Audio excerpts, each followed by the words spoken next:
We remember the good times. The year was 2019. It was coming to an end, and the United States was on top of the world. Most of us were in a season of tremendous economic prosperity and just achieved our highest rate of employment for all its people in history. Our stock market reached its all-time peak, and the majority of Americans shared a great sense of well-being. Our families gathered regularly and celebrated what we knew as normal. That familiar feeling was in abundance. Then, as the year 2020 began, our nation started to focus on its elections and our future. The news cycle began highlighting a crisis about a new virus seen near Wuhan, China, and a media-driven fear gripped our nation. They flashed images of people dying in the streets in Wuhan, and the panic that ensued caused the government to institute extreme precautions, lockdowns, mask mandates, and its consequence, economic collapse. As the new virus spread, the treatment plans and policies our government agents prescribed left many to die alone and without the support of their families. In hindsight, it generated many questions about the integrity of the information provided. And then, arising out of the shadows of the pandemic that was fueled by our uncertainty, the narrative of fear continued. We were told to restore our nation and save ourselves, that a new solution was needed. So with unprecedented speed, our government contracted with a few companies, such as Pfizer and Moderna, to rapidly implement what had previously been known as an experimental gene therapy treatment. This was introduced as a new type of vaccine, and despite harsh warnings from the key inventor of this technology, Dr. Robert Malone, they ignored his pleas, banned his and many others' concerns from public discourse, and introduced the mRNA vaccines in December of 2020. Hundreds of millions of people have been vaccinated against COVID-19 by mRNA injection and told they were safe. The government, media, and corporations went all in on this unproven medical intervention and shamed all who did not participate. You are the unvaccinated. You are the problem. It is the unvaccinated who are the problem, period, end of story. The only people that you can blame, this isn't shaming, this is the truth. Maybe they should be shamed, are the unvaccinated. It's time to start blaming the unvaccinated folks, not the regular folks.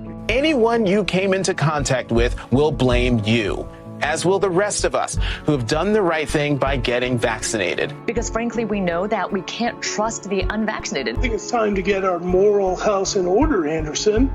It's the unvaccinated who are the threat. All of us vaccinated folks are going to start wearing masks to protect the unvaccinated folks. It's called a Christian value. As our integrity and livelihoods were threatened, what could possibly go wrong? Unfortunately, a new villain in public health has emerged that is preying upon our nation. A tragic residue of this COVID virus and subsequently mandated vaccines is now unleashed upon the public. These complex toxins are known medically as spike proteins, a crucial agent not just in infection, but as emerging research unveils, a significant factor affecting our health in a myriad of ways. Despite assurances that the vaccine is safe, the failure to properly test the toxicity of the spike proteins on humans is proving to be a travesty in every way. The medical evidence has become overwhelming.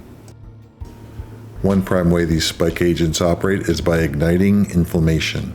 Once the spike protein activates the F Kappa B pathway, the floodgate of inflammatory cytokines and chemokines bursts open, laying siege to respiratory and vascular cells.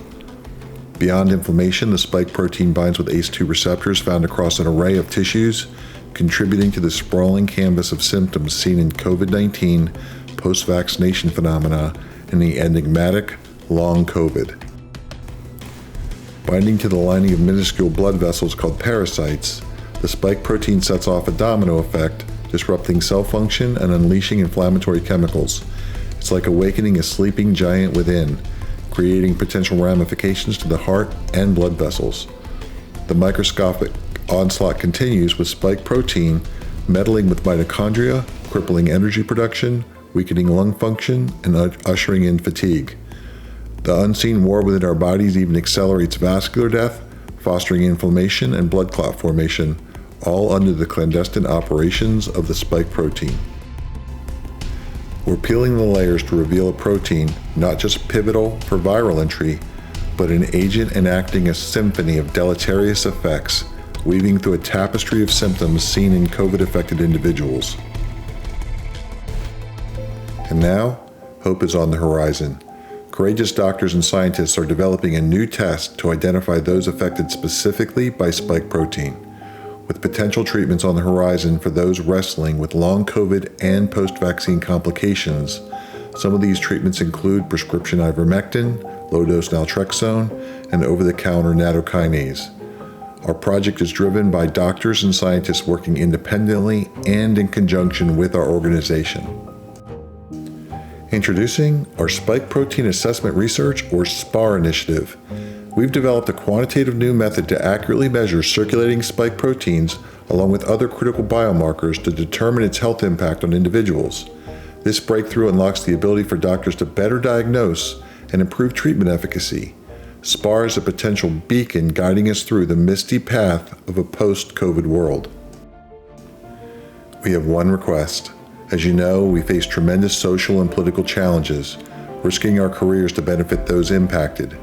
So that we may accelerate and expand this needed research, we need your support to share this video, and if possible, donate to the project and the scientists who are contributing to this noble fight.